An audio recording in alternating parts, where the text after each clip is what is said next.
High school can be tough. We'll help you navigate some of the areas you need help with, including the college preparation process, by providing advice for families. Every student is different and has a unique path. That's why we created this podcast. Our innovative and intentional approach builds confidence in the individual student. Listen each week to find out how students can score better on college placement tests with techniques and methods that build confidence, beat test anxiety, and identify strengths within each student. You're listening to Simply Smarter with hosts Caleb and Jill. Check out our blog at GetSmarterPrep.com for more college prep-related topics.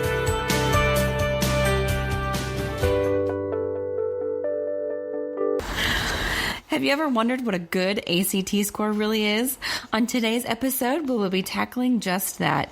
We're going to break down what a good to great ACT score is and how it applies to today's students. I'm your host, Jill Purcell, and this is my colleague and the president of Get Smarter Prep, Caleb Pierce.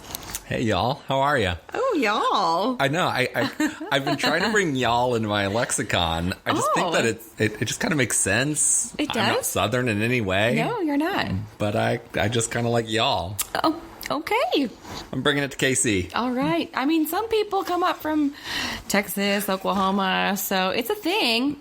People who are smart and know better that come up to KC, right? Well, I came down. I mean, I'm from South Dakota, so... True. And I'm from Denver. It was very northern, you know. You betcha. I like it. If you can say y'all, I can say, you know.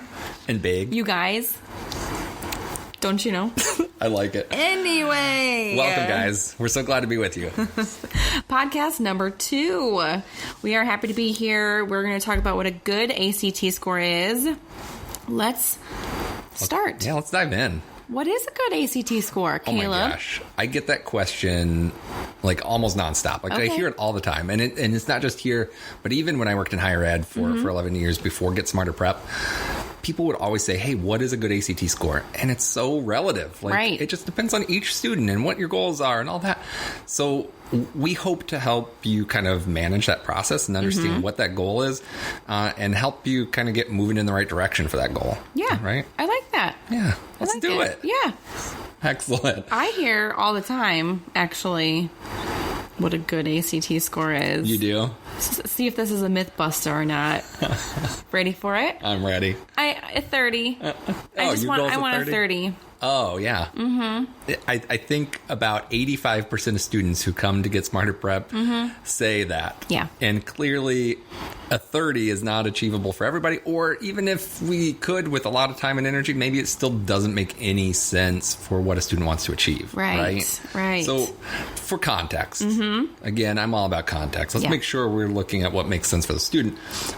But how a student does on the ACT is compared to how all their peers do on the test, right? Right. So they use a basic bell curve that we learned way back in the day, and they are looking at scores based upon that. And how you do based upon everyone else is how you get your score. Okay. So a 30, for instance, is the 94th percentile for college-bound students. That's super high. Oh my gosh. That means only 6% of students nationwide will score a 30 or higher on the ACT. Right. And that is college-bound students. Yeah. So that's not everybody in your class. Yeah, another big misconception, right? So not every high school graduate is going on to college, and really it's actually only about 40% are going on to college right away. Okay. So the population that you're testing and that this is based upon is just very different than what you're seeing in school. So the middle 50% of 21, for instance, is you're doing better than half of students going to college and not as well as half the other half that are going to college. But you're probably more like the 75th, 80th percentile of high school graduates. Okay. So what is this 21 you mentioned?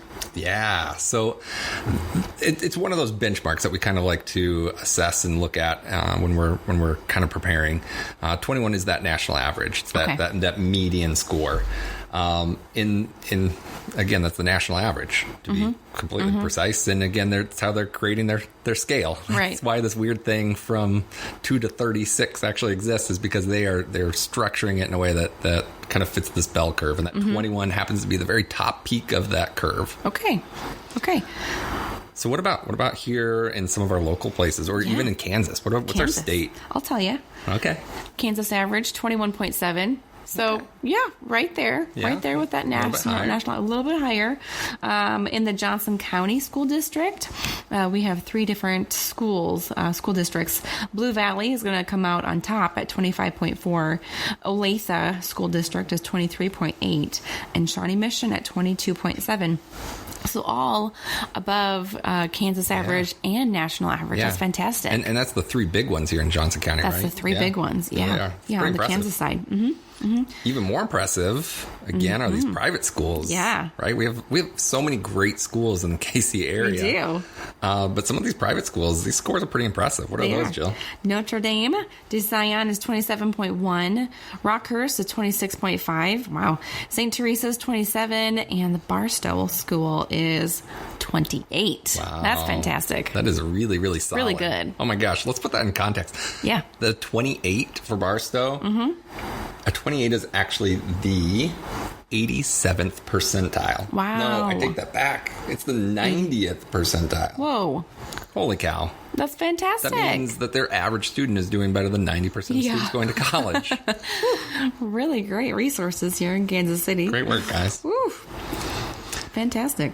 So basically, this context matters. We want to make sure that we're begin at this place. Like, if you have a 17, a 30 probably isn't a good goal for you. Mm-hmm. Whereas, again, if you are a 29, maybe a 30 isn't a good goal for you either. Not because it's so low, but maybe it's not going to get you anything more. What right? do you mean? So we want, again, we have the context of the test itself, but let's also really kind of dig into the things mm-hmm. that actually matter when we're setting our goal. And that's going to be looking at college admission rates and what that kind of middle 50% of each school looks like. Yep. And then also, of course, scholarships, because who turns away free money? I don't. Yeah. Everybody wants free scholarship please. Money for college. College is expensive, guys. You guys, college is expensive. There's my northern accent again. You can say y'all. Y'all. Hey, y'all. College is expensive. No, I don't have any other southern to me. It's just y'all. Fixin' to. That's a good one. That is a good one. Fixin' to. All right. Well, we are fixin' to look at the college acceptance average ACT scores for admittance. Yeah, let's look local. What about KU? What about KU? It's only 30, 45 minutes down the road. Yeah, it's close. That's where my kids are going. Yep. Not too far away from mommy. Oh, yes. Just kidding. They can go anywhere they want to, but my fingers are crossed. But really. Mm-hmm. Yeah.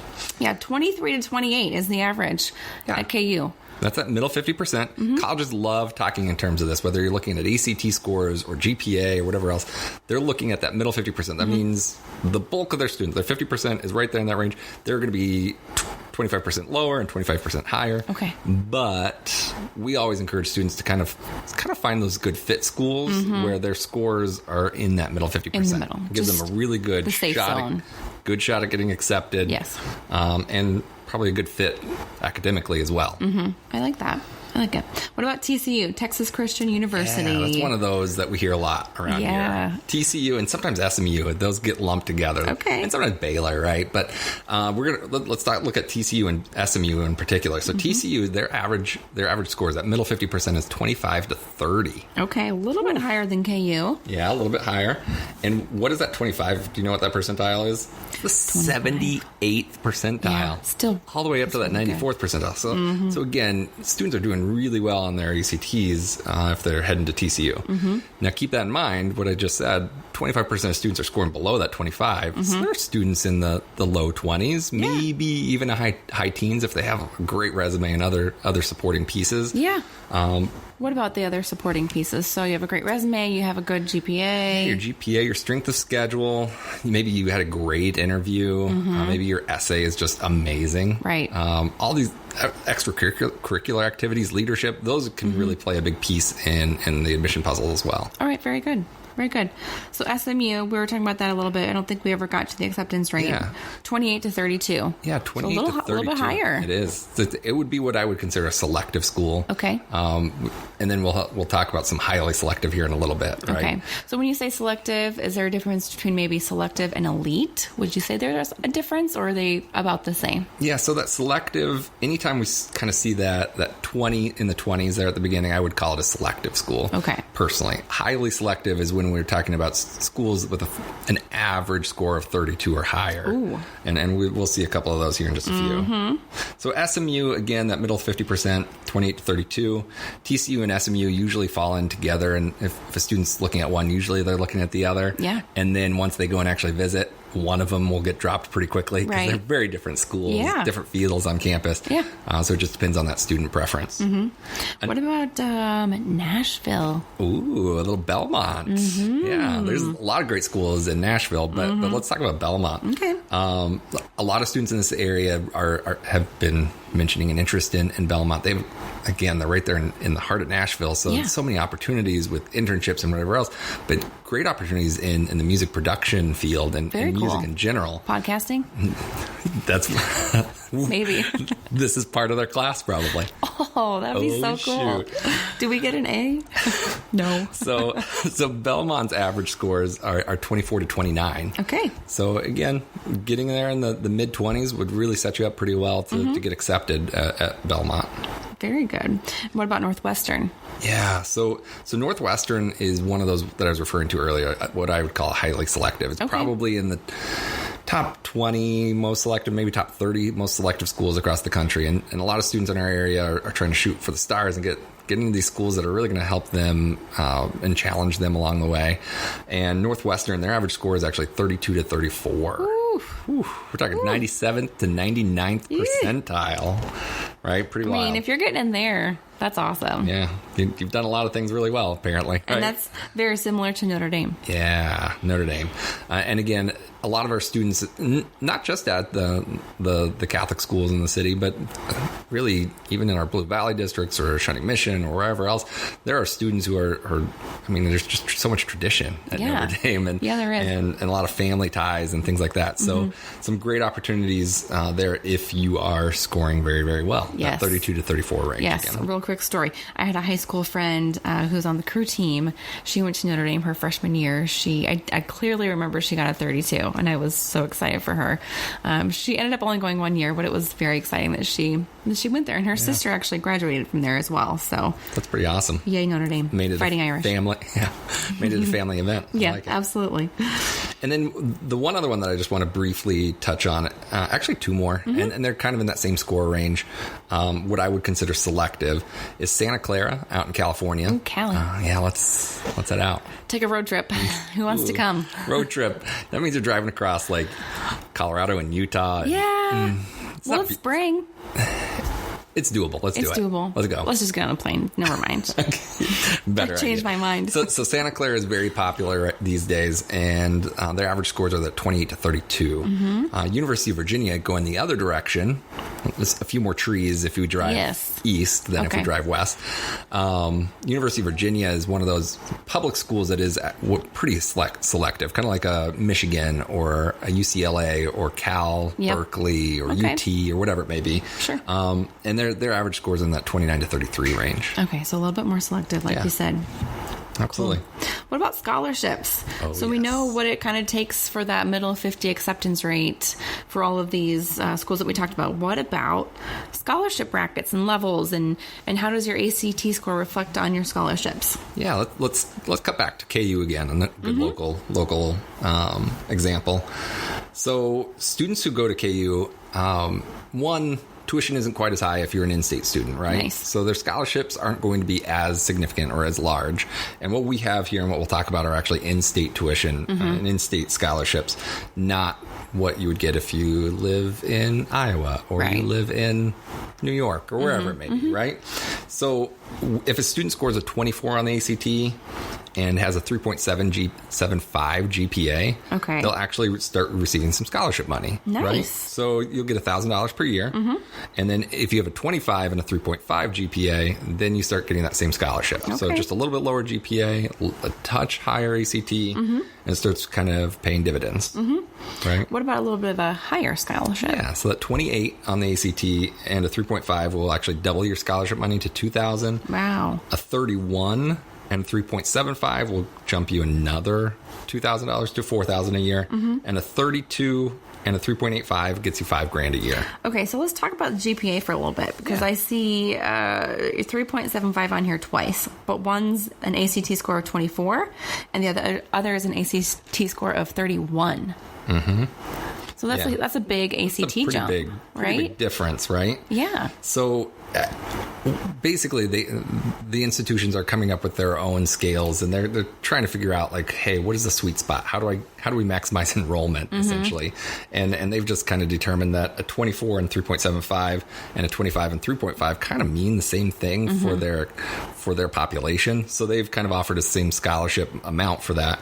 Whereas then, as that GPA is still really high, you then have to jump up quite a few points, 7 points on the ACT scale to get that extra. That seems like a lot. $3,000 a year. Yeah, it is a lot. And yeah, for sure, take some work for sure. It does. The other thing I like to point out at this point is, when did we say a 30? We didn't. Right? A 30 doesn't get you anything more than a 28. You're so right. So if you have a 27, your goal should be either a 28. 1 point. Or a 31. Yeah. Like a 30 literally means nothing. Because you're going to get accepted already. Yes. Right? So it's about making sure that you're targeting what's important, and that's enrollment.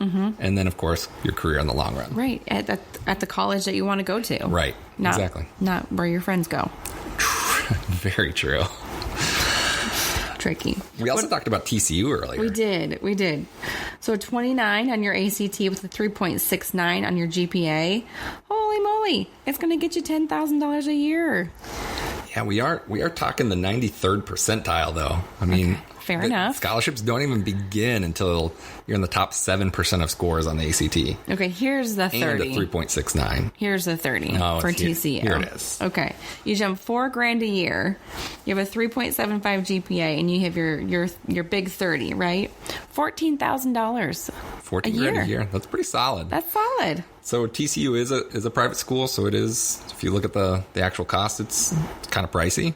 But $14,000, I challenge any high school kid to find a part-time job where they're going to make the equivalent of $14,000 over 4 years, so $56,000. Yeah.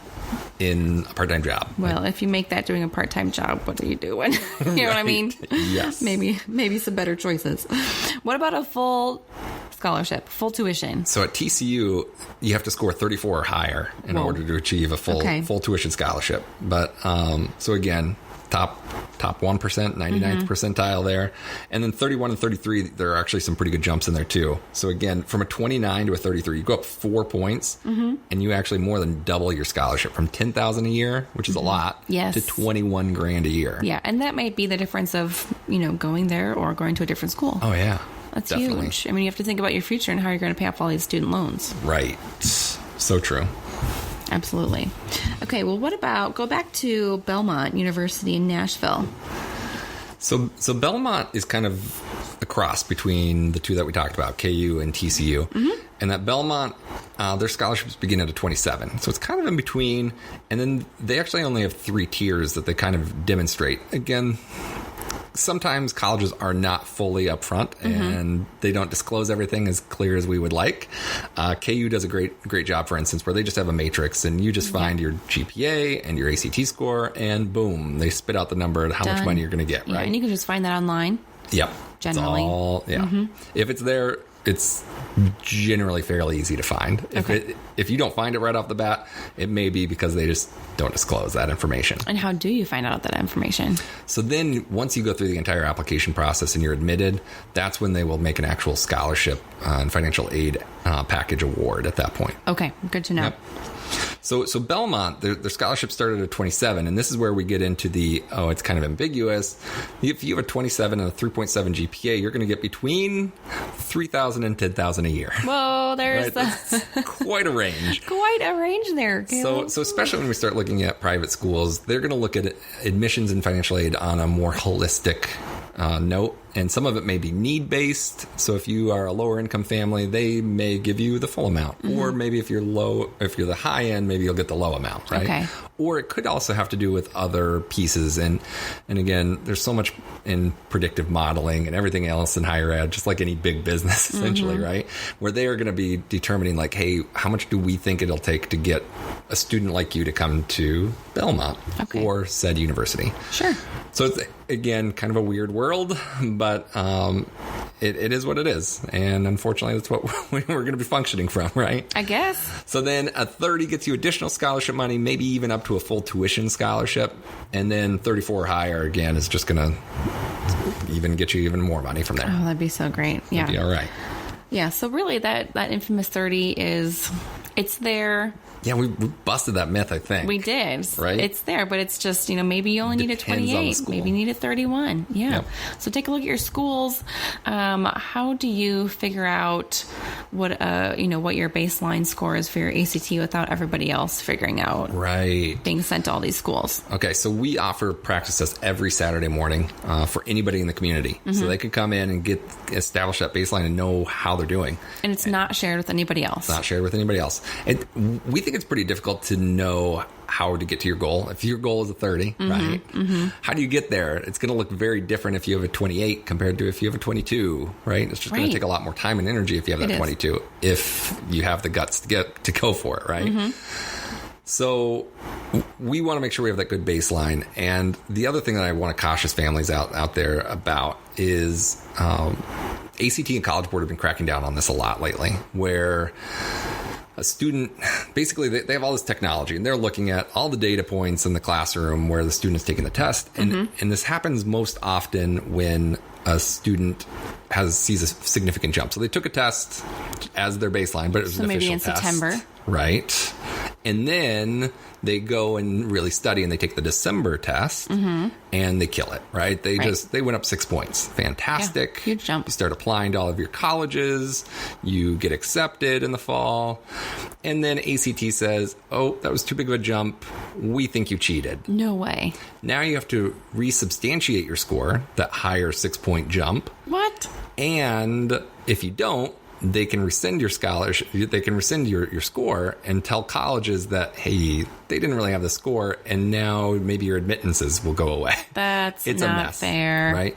And the really annoying part is it typically takes 6 to 8 months after you've taken the test for them to actually send this letter out to you. Oh man! So another great reason to get a baseline with us, because again, it's not going to go to colleges. Nobody's going to expect to see it, but it does give us that same data point. It allows us to make sure we have a good game plan. Right. So then when you take the ACT for the first time and it counts, it's your true score. You're safe. You don't have to worry about it. Exactly. Awesome. So every Saturday at both of our locations. I love that.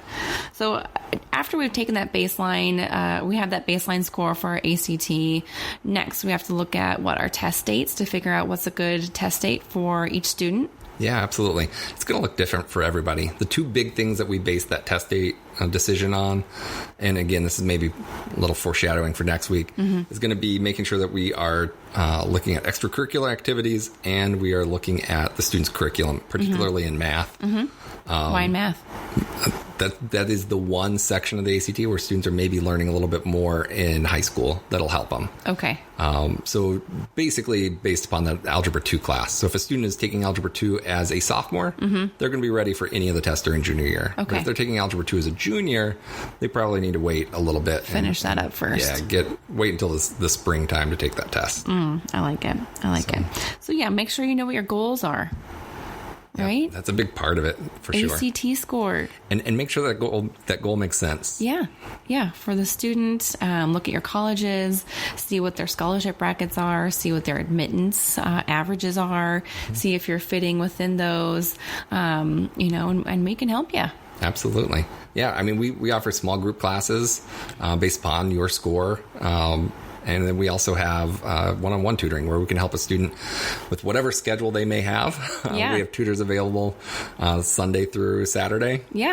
You can tutor with Caleb right now. You can hear his voice for an hour and a half to 2 hours a week. And I promise I won't put you to sleep like maybe I am right now.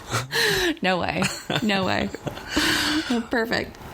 All right. Well, anything else that you want to throw in there, Caleb? No. Well, just if any of you have questions and you want to learn more about the process or get the process started, feel free to reach out. I mean, myself and our staff, we want to make sure that everybody is moving in the right direction, and we want to be able to answer any questions that you may have. Absolutely. 100% agree. Thanks, guys. We'll see you next week. Thanks for listening to the Simply Smarter podcast with Caleb and Jill. If you like our show and want to know more, check out our blog at getsmarterprep.com or subscribe to the podcast to hear us talk about all things ACT. Join us next week when we talk about the importance of choosing the correct test date.